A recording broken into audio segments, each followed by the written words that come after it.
mina küll nii ei taha. Siin on sinu vanemad ja see oled sina.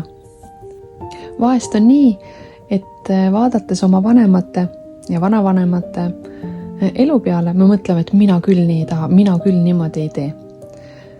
Toon ühe näite, mis on seotud tööga. Näiteks järeltulija mõtleb, mina küll ei kavatse sellist orjatööd teha nagu minu vanemad. Nad olid päevad läbi tööl, nad olid kogu aeg väsinud, nendele ei meeldinud see töö, mida nad tegid. Ja mina küll nii ei tee.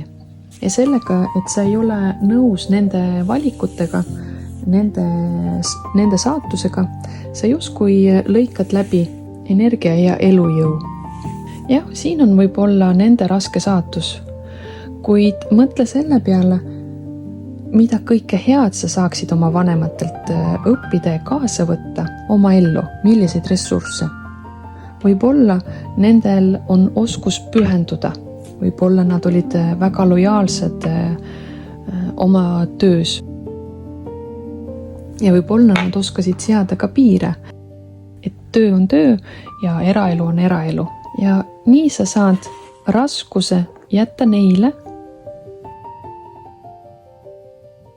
Ja võib-olla tõesti nad tegid väga rasket tööd ja käisid tööl, mis neile ei meeldi, sest nende ajal oli see loomulik, ei olnud võimalust ega valikut, et mõelda, mida ma tõeliselt tahan, mis mind õnnelikuks teeb. Jah, võib-olla sinu ajal on see võimalik. Praegult on soodne aeg selle jaoks, et iseennast avastada. Kuid kui sa eitad nende panust, kui sa alahindad seda, siis suure tõenäosusega sa kordad täpselt seda sama, mida nemad.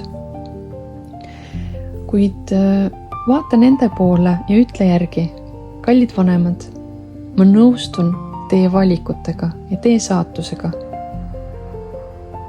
Teie ajal oli nii, kuid kui saate, vaadake mu poole hea pilguga, kui ma saan avastada ja uurida, mida mina tõeliselt teha tahan. Ma hindan teie panust ja teie jõu ma võtan oma ellu kaasa ja ma luban, et ma teen sellest midagi head. Mida tahavad meie vanemad kõige rohkem? Ikka seda, et nende järeltulija oleks õnnelik.